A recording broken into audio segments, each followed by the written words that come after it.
तो एक स्टोरी है जो मैं आज आपके साथ शेयर करता हूँ।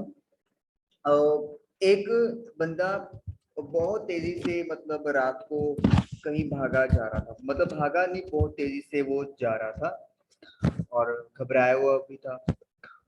तो अचानक उसे रास्ते में आवाज आती है, ठहरो। वो पीछे मुड़ के देखता है तो एक कोई दूसरा व्यक्ति है जो उसके पीछे खड़ा हुआ है। और वो रुक जाता है। तो वो दूसरा व्यक्ति कहता है, 20,000 चोरी करके कहाँ भाग रहे हो? वो व्यक्ति एकदम से डर जाता है। वो मुड़ता है, घबरा के पूछता है, कौन से 20,000? तो दूसरा व्यक्ति जिसने आवाज लगाई होती है वो मुस्कुराता है, कहता है, अच्छा, एक तो चोरी करते हो, ऊपर से कहते हो कौन से 20,000 रुपए? तो उस व्यक्ति को पता चल जाता है कि उसे पता है कि वो चोरी करके आया है।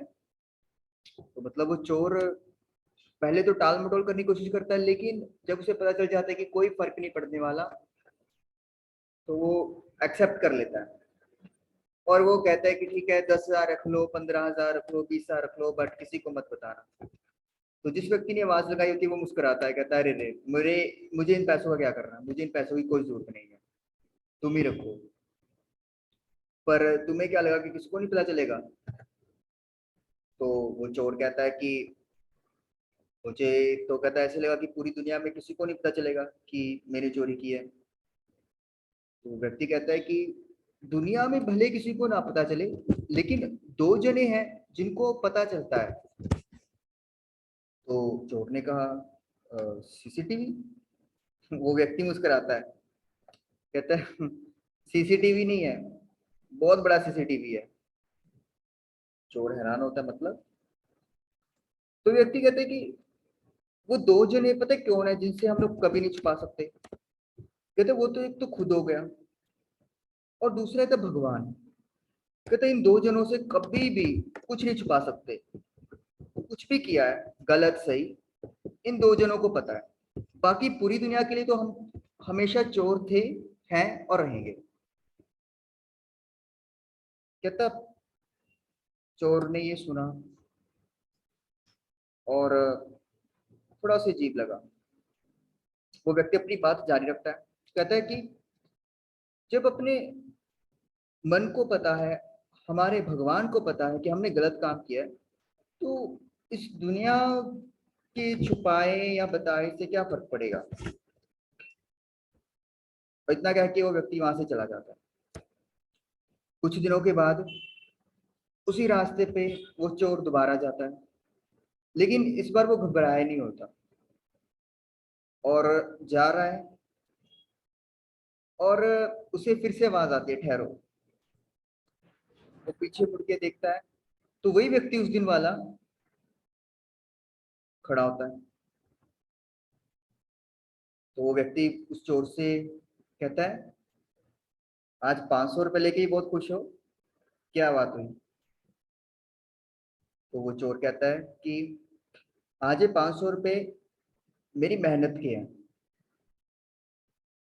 मैंने कोई चोरी नहीं की, कोई गलत काम नहीं किया। आज ये मैंने दिन रात मेहनत की और ये मैंने 500 रुपये कमाए, और उस दिन के बाद मैंने चोरी करना छोड़ दिया।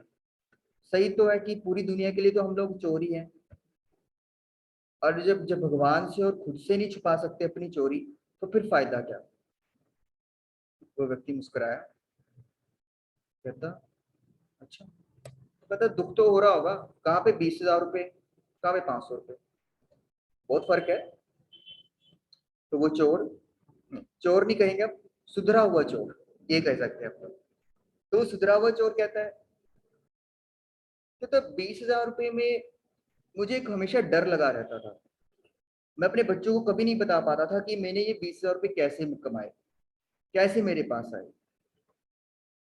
कहता अब मैं उनको, चाहे मैं 500 भी कमाता हूँ, फिर भी उनकी आंखों में आंखें डाल के बड़े गर्व से कह सकता हूँ कि ये मैंने मेहनत से कमाए हैं, किसी का हक नहीं मैंने मारा। मैं बहुत खुश रहता हूँ, कोई मन में डर नहीं है। फिर वो सुधरा हुआ चोर कहता है, लेकिन तुम्हें कैसे पता कि मुझे मेरे पास आज 500 रुपये है? और वो देखता है वो व्यक्ति उधर होता ही नहीं। वो बड़ा हैरान होता है, वो इधर उधर आवाज लगाता है लेकिन उसे वो व्यक्ति कहीं नहीं मिलता। और फिर उसे वो बात याद आती है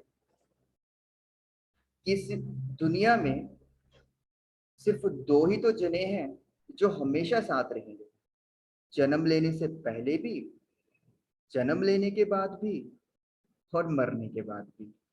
एक मन और दूसरा भगवान। इस बात को सच मानो तो भी ठीक, कहानी को गलत मानो तो भी ठीक, क्योंकि मेरे कहने से कोई बात सही नहीं हो सकती, और अगर सारी दुनिया भी किसी गलत बात को कहे तो भी वो सच नहीं हो सकती। पर बात तो एक सच है, मन